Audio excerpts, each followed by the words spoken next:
ETV Bharat पर आज हमारे साथ भारतीय प्रशासनिक सेवा के पूर्व अधिकारी टीकाराम मीणा जी हैं।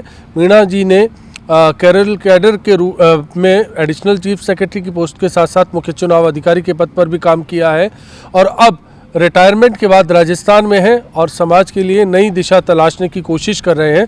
ईटीवी भारत पर मीणा जी आपका बहुत बहुत स्वागत करते हैं। अब भारतीय प्रशासनिक सेवा के जरिए देश की सेवा कर चुके हैं और वो जज्बा कायम है, आगे क्या सोच रखते हैं आप?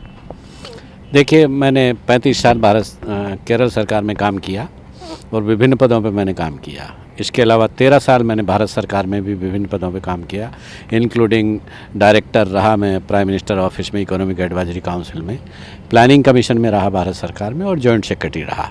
मैं 2022 में मैं रिटायर हुआ।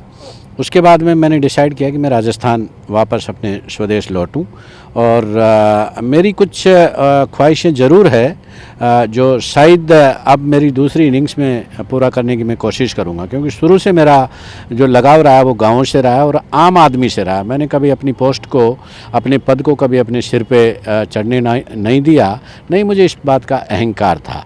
मैंने जितना भी हो सकता है लोगों की भरपूर मदद की है, केरल हो चाहे भारत सरकार हो, और अभी भी मेरी इच्छा है कि कुछ कुछ मुद्दे ऐसे हैं जिन पे मैं और योगदान समाज में अच्छी तरह से कर पाऊँगा। इसी उद्देश्य के साथ मैं अभी लौटा हूँ यहाँ पे राजस्थान में, और जयपुर में अभी अपना घर बना रहा हूँ और यूथ मोटिवेशनल प्रोग्राम में बहुत ज़्यादा करता हूँ, क्योंकि नए यूथ को डायरेक्शन, सही दिशा, सही मार्ग निर्देश। युवाओं की बात कर रहे हैं, मोदी जी युवाओं की बात करते हैं, राजस्थान में आप हैं, अशोक गहलोत सरकार भी युवाओं की बात करती है। युवाओं के लिए मौजूदा दौर में आपके सामने क्या मुद्दे हैं जिन पर आज बात की जानी चाहिए? बतौर अधिकारी आपने किन मुद्दों पे गौर किया कि ये मुद्दे हैं जिनको टच किए जाने की ज़रूरत होगी आज? देखिए, आईटी के क्षेत्र में बहुत बड़ा रिवॉल्यूशन हुआ है, सूचना की क्रांति। जो आज का यूथ है उसके पास इंफॉर्मेशन, नॉलेज और आईटी से भी जो एटीट्यूड है उनका, वो बहुत ज़बरदस्त है। ज़रूरत है उनको सोशल स्टेबिलिटी की और इमोशनल स्टेबिलिटी की, क्योंकि जिस तरह से सक्सेस जब उनको मिलती है तो उसको हैंडल करना भी बहुत ही ज़रूरी है। इसके अलावा अपनी जो रूट्स हैं यूथ की, वो परिवार के साथ, समाज के साथ अच्छी तरह मजबूत हो और जुड़ी रहे, क्योंकि आप इमोशनली और सोशली स्टेबल नहीं होंगे तो आप शायद जो आपकी सक्सेस है उसको अच्छी तरीके से आप यूज नहीं कर पाएंगे। इसलिए मेरा सभी से निवेदन ये है कि अपने मूल्य, संस्कृति, परंपराएं, उनसे आप जुड़े रहें और समाज में जितना आप सकारात्मक ढंग से योगदान दे सकते हैं वो देने की कोशिश करें। केंद्र में भी आपने अलग अलग भूमिकाएं अदा की, प्लानिंग कमीशन में भी आप रहे, रंगराजन जी के साथ भी आप रहे। वहाँ क्या तजुर्बा क्या है? उस तजुर्बे के मुताबिक आज क्या ज़रूरतें हैं देश की? क्या मौजूदा सरकारें जो हैं उस दिशा में ठीक से काम कर पा रही हैं? क्या रहा आपका अनुभव? देखिए, मैंने प्लानिंग कमीशन में काम किया डायरेक्टर के रूप में, और डॉक्टर रंगराजन के साथ मैंने इकोनॉमिक एडवाइजरी काउंसिल में काम किया।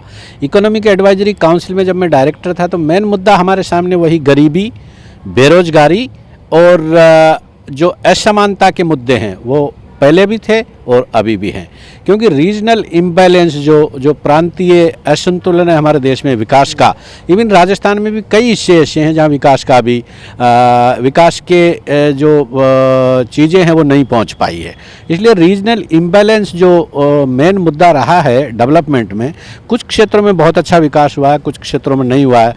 बजट का भी कुछ हिस्सा, जैसे हमारे राजस्थान में आप देख लीजिए, पूर्वी राजस्थान में बजट का बहुत कम हिस्सा पहुँचता है। पश्चिमी राजस्थान में मेरे ख्याल से ज़्यादा बजट का हिस्सा पहुंचता है। दक्षिणी राजस्थान में भी हमारे कुछ जो ट्राइबल लोग हैं उनकी स्थिति अभी भी इतनी अच्छी नहीं है।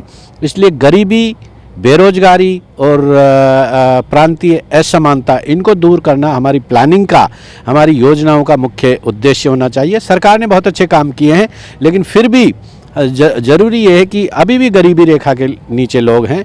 बेरोजगारी एक बहुत बड़ा मुद्दा है।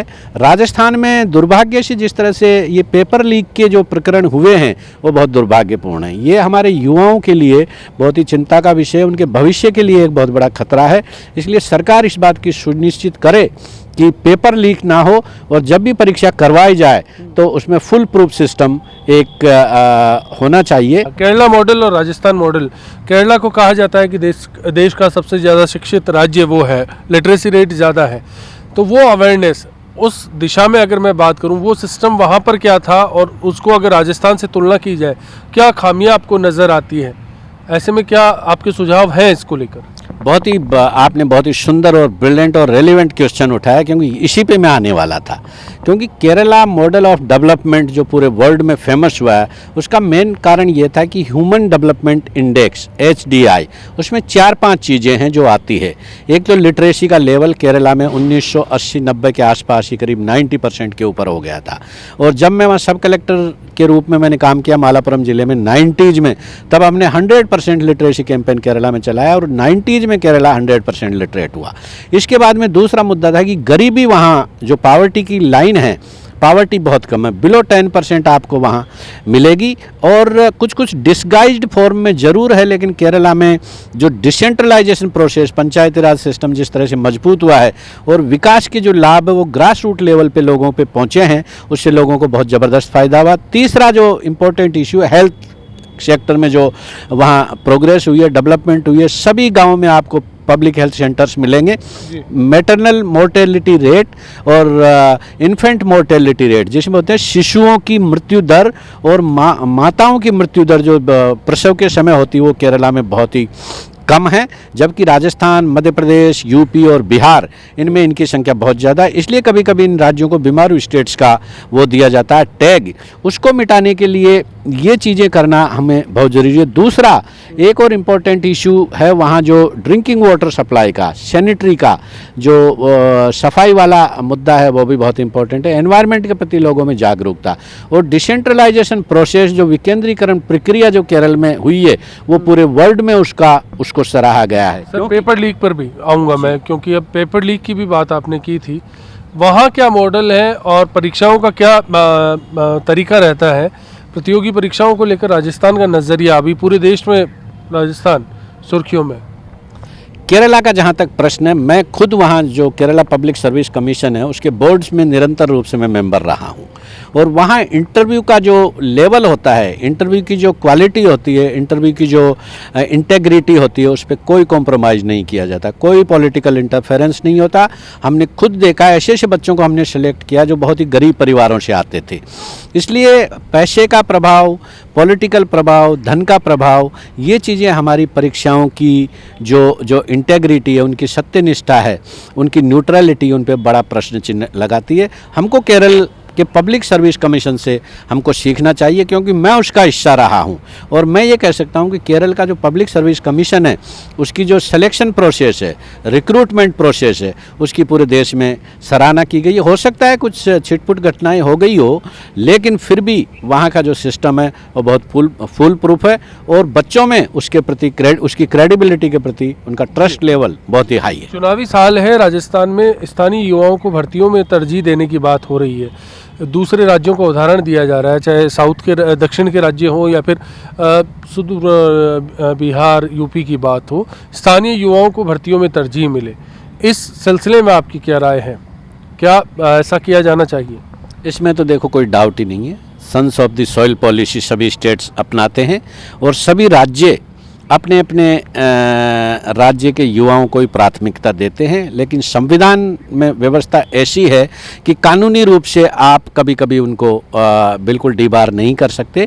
कभी कभी होता है कि कोई भी स्टूडेंट दूसरे स्टेट में भी परीक्षा देने के लिए उनको अलाउ किया जाता है। लेकिन फिर भी मैं ये कहूँगा कि जब बेरोजगारी की समस्या बहुत गंभीर है किसी राज्य में, तो पहली प्राथमिकता वहाँ के युवाओं को ही मिलनी चाहिए। अगर वहाँ पूर्ति नहीं होती है, देन आप दूसरे स्टेट से आप एप्लीकेशंस इनवाइट कर सकते हैं, एक्सेप्ट कर सकते हैं। लेकिन जब आपके ही राज्य में बहुत गंभीर समस्या है, तो यहाँ के यूथ को बिल्कुल प्राथमिकता मिलनी चाहिए। ये थे टीकाराम मीणा जी, जिन्होंने राजस्थान में अपने एक नया सफ़र शुरू करने की ठानी है।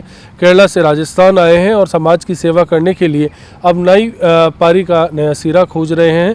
सहयोगी विजेंद्र के साथ जयपुर से अश्विनी विजय प्रकाश पारी, ETV भारत।